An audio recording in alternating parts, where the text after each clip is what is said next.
Begging was first criminalized in India in the 1920s, so it was a part of colonial logic, and we can say that beggary laws in India is a relic of old colonial legacy. नमस्कार दोस्तों, I hope कि आप अच्छे होंगे। तो आज की video में हम डिस्कस करेंगे about the beggary laws in India and should we decriminalize begging और नॉट। तो बेगिंग जो है, बेगरी लॉ जो है, it is a relic of old colonial legacy. इसका क्या मतलब है? मतलब ब्रिटिश के टाइम पे 1920s के टाइम से ही बेगरी लॉज जो है वो इंडिया में प्रेवलेंट हैं। सो ये ब्रिटिश की देन है। तो अगर हम एग्जाम्पल्स को देखें तो एक क्रिमिनल ट्राइब्स एक्ट है ऑफ 1871, जिसके तहत जो इंडिजिनस पीपल थे उनको क्रिमिनल्स बताया जाता था बाय बर्थ, एंड उन्हें कंसंट्रेशन कैंप्स में जो है रख दिया जाता था, एंड उनकी फैमिली को सेपरेट कर दिया जाता था, एंड उनको फोर्स्ड लेबर जो है प्रैक्टिस करनी पड़ती थी। So this was one example of beggary laws in India. तो दोस्तों, जो बेगरी लॉज हैं इंडिया में, उसके लिए कोई सेंट्रल एक्ट नहीं है, लेकिन बहुत सारे स्टेट्स एंड यूनियन टेरिटरीज जो हैं वो यूज़ करते हैं certain sections of Bombay prevention of beggary act of 1959, and ये वो अपने बेसिस पे यूज़ करते हैं, जिस तरीके से जो सेक्शंस उन्हें बेटर लगते हैं वो इम्प्लीमेंट करते हैं अपने स्टेट्स में। So Bombay prevention of beggary act of 1959 criminalises the beggary. Okay, तो जैसा कि आप देख सकते हैं कि जो Bombay prevention of begging act है 1959 का, इसका पर्पस है for making uniform and better provisions for the prevention of begging in the state of Bombay, and for the detention, training and employment of beggars and their dependents in certain institutions, for the custody, trial and punishment of beggar offenders, and for these and other purposes it was proposed to enact a law, and accordingly the Bombay Prevention of Begging Bill was introduced in the Legislative Assembly. So this was about the Bombay Prevention of Begging Act of 1959, which has been followed by the states till now. Now let me tell you that what is actually begging. How do we define begging? Firstly, as per the Bombay Act, begging को define किया गया है as an activity of having no visible means of subsistence। मतलब जीने खाने के लिए जो है, जिसके पास कोई तरीका नहीं है कि वो किस तरीके से कमाए और अपनी रहन सहन के लिए पैसा इन्वेस्ट करे उसमें। So it is defined as this, and wandering about or remaining in any public place. मतलब कहीं पे भी घूमना, कोई भी पब्लिक प्लेस में, और किस लिए घूमना? ताकि वो भीख मांग सके, दूसरों से पैसा मांग सके, जिससे कि वो अपनी जो डेली बेसिस की नीड्स है उसको पूरा कर सके। तो अगर हम एथिक्स के एस्पेक्ट से देखें तो बेगिंग जो है it is not considered as criminal act, क्योंकि बहुत सारे ऐसे लोग सच में हैं जिनको जेन्युइनली ज़रूरत पड़ती है कि वो भीख मांगे, because they are not capable of fulfilling their daily requirements. लेकिन साथ ही बहुत सारे ऐसे लोग हैं जो अपीयर होते हैं कि वो पुअर हैं या डेस्टिट्यूट हैं, तो उनके लिए जो है इस एक्ट को बनाया गया है, जिससे कि ये पता चल सके कि कौन एक्चुअली में जो है पुअर है एंड कौन एक्ट कर रहा है कि वो पुअर है, जिससे कि वो पैसा इकट्ठा कर सके लोगों से। So this is it. तो जब बेगर्स को पकड़ा जाता है तो उन्हें क्या किया जाता है? बेगर होम्स में डाल दिया जाता है, एंड ये इतने पुअरली रेगुलेटेड होते हैं without any officers, probation officers और डॉक्टर्स, और जितने भी वहाँ पे ऑफिशियल्स की ज़रूरत है ये यहाँ पे मौजूद नहीं होते हैं। तो इस वजह से बहुत ही ज़्यादा पुअरली रेगुलेटेड होता है, and it is not good, क्योंकि अगर किसी को उठा के फेंक दिया जा रहा है एक घर में जिसमें कि तीन साल तक मैक्सिमम या फिर मिनिमम 1 साल तक रहना है, so it is not a good thing and it is unjust process.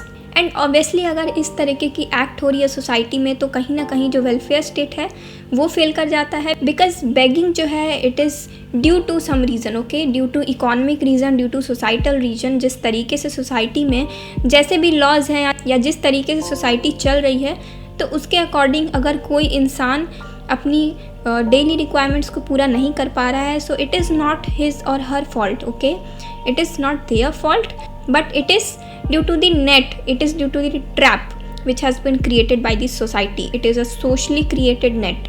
And इसके लिए गवर्नमेंट को जो है सोशल सिक्योरिटी देने की ज़रूरत है इन सभी लोगों को, जिससे कि वो अपनी बेसिक फैसिलिटीज़ को एटलीस्ट एक्वायर कर सके। बिकॉज अगर कोई बेसिक फैसिलिटीज़ ही एक्वायर नहीं कर पा रहा है तो it is a violation of their fundamental rights, right.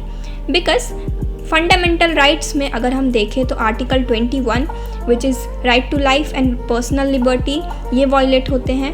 Then basic human dignity जो है वो भी वायलेट हो रही है, because they are not having sufficient income to fulfill their needs, they are under chronic poverty. And उसके बाद और भी बहुत सारे राइट्स हैं जो कि आर्टिकल 19(1)(a) के तहत जो फ्रीडम ऑफ स्पीच गारंटी है वो भी कहीं ना कहीं वायलेट हो रही है, क्योंकि बेगिंग को क्रिमिनलाइज किया गया है। एंड साथ ही आर्टिकल 19(1)(d) जो है it is freedom of movement, ये भी वायलेट हो रही है। तो दोस्तों अगर हम बॉम्बे प्रिवेंशन एक्ट की बात करें तो एक स्टेट है जिसने कि इस एक्ट को जो है खारिज किया है, and it is national capital territory of Delhi. Okay, तो दिल्ली जो है इसने बेगिंग को डीक्रिमिनलाइज किया है। एंड ये कौन से ईयर में डीक्रिमिनलाइज हुआ है? So it was decriminalised in the year of 2018। आप यहाँ पे आर्टिकल देख सकते हैं, Delhi high court decriminalises begging in the national capital. Okay, so India में 20 स्टेट्स एंड यूनियन टेरिटरीज हैं एज पर दिस आर्टिकल। 2018 की बात हो रही है। So 20 states and 2 union territories have either enacted their own legislations or adopted the legislations enacted by other states. So Delhi high court का ये कहना है कि जो बॉम्बे एक्ट है, बॉम्बे का जो लॉ है, it does not make any distinction between types of begging which is voluntary and involuntary, जिनको ज़रूरत है and जिनको ज़रूरत नहीं है। ओके, सो इस एस्पेक्ट में दिल्ली हाई कोर्ट ने इसे डीक्रिमिनलाइज किया and it did not touch the provisions in the act that deals with penalty for employing और कॉजिंग पर्सन्स टू सॉलिसिट और रिसीव आर्म्स। आर्म्स का मतलब यहाँ पे है पैसा। सो it also noted that the city government was always at liberty to bring in alternative legislation to curb any racket of forced begging after undertaking an empirical examination on the sociological and economic aspects of the matter. तो sociological और economic aspects को देखते हुए ही कुछ decisions ली जाएंगी। And इसी तरीके से जो है रैकेट जो चलता है फोर्स्ड बेगिंग का, तो उसके बारे में पता करके सारी इन्फॉर्मेशंस निकाल के then the state will take actions. अगर हम बात करें सेंट्रल गवर्नमेंट की, तो सेंट्रल गवर्नमेंट की ये स्टेटमेंट थी कि begging should not be a crime if it is done because of poverty. It however had sought to protect the provisions in the law that allows police to arrest a beggar without a warrant.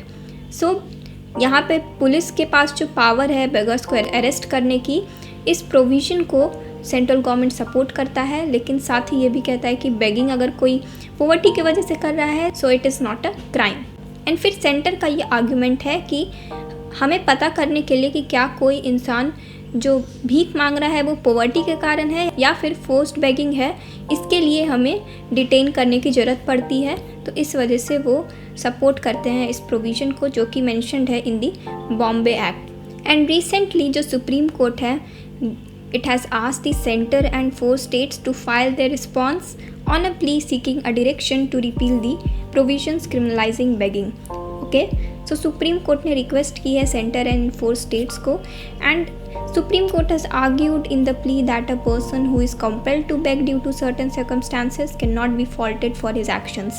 Okay, ये argument है Supreme Court की। And recently Ministry of Railways जो है उसने भी try की है, propose की है कि बेगिंग को डीक्रिमिनलाइज किया जाए ऑन ट्रेन्स और रेलवे प्रेमिसेस। तो मैं आपको बता दूं कि एक बिल है of 2018, it is named as abolition of begging and rehabilitation of beggars bill.